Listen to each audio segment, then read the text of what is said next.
Perkenalkan, nama saya Lindiana Deak dengan NIM 20041124449. Saya dari jurusan Sosial Ekonomi Perikanan.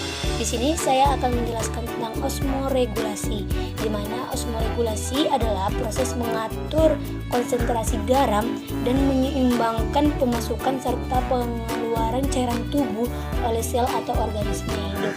Yang pertama, saya akan membahas tentang osmoregulasi pada ikan air tawar, di mana pada ikan air tawar memiliki konsentrasi garam di dalam tubuhnya lebih tinggi daripada konsentrasi garam di luar tubuhnya atau di dalam lingkungannya, sehingga ikan air tawar ini disebut dalam kondisi hipertonik. Air dalam tubuh ikan air tawar itu biasanya cenderung masuk atau difusi ke dalam tubuh ikan, sehingga pada ikan air tawar ini perlu penyeimbangan cairan tubuh dan juga larutan garam yang terdapat dalam tubuhnya, yaitu dengan cara proses osmoregulasi, di mana pada ikan air tawar ini akan mengeluarkan sekresi urin yang banyak dan juga encer.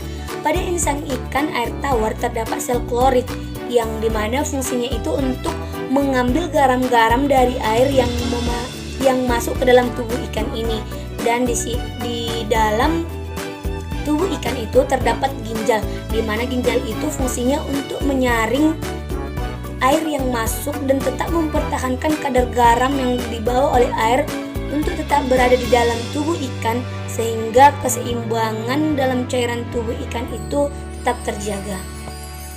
Biasanya ginjal pada ikan air tawar ini berkembang dengan baik karena dia dalam penyaringan setiap air atau garam yang masuk ke dalam tubuh ikan itu, ginjal itu sangat berfungsi.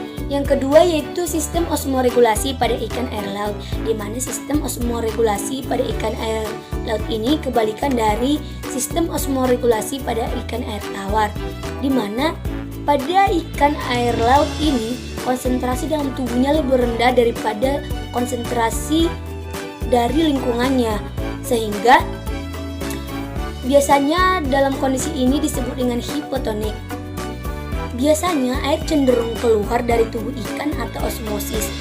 Bila hal ini terus terjadi, maka cairan dalam tubuh ikan itu akan makin berkurang dan ikannya akan mengalami dehidrasi yang akan menyebabkan kematian jika suatu ikannya kekurangan cairan dalam tubuhnya.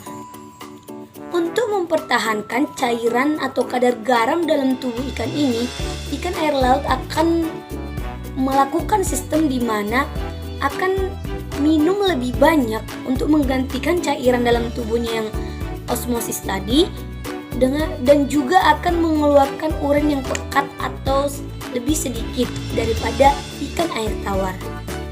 Biasanya air yang masuk ke dalam tubuh ikan ini kebanyakan diekskresikan oleh insang ikan, sehingga pada tubuh ikan air laut ini ginjal tidak berperan penting, sehingga ginjal pada ikan air laut ini tidak berkembang dengan baik.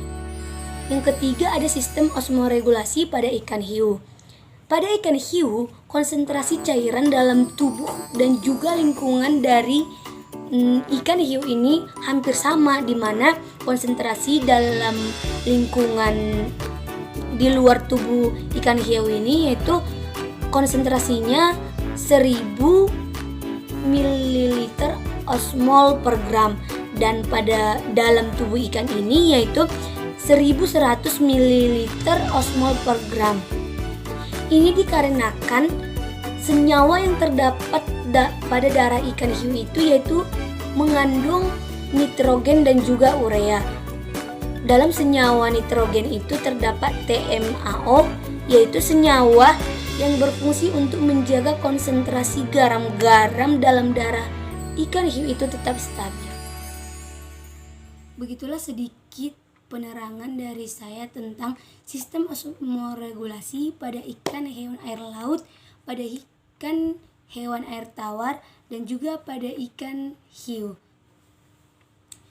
Jika ada tutur kata saya yang salah, saya minta maaf. Saya Lindiana Deak, saya mengucapkan terima kasih.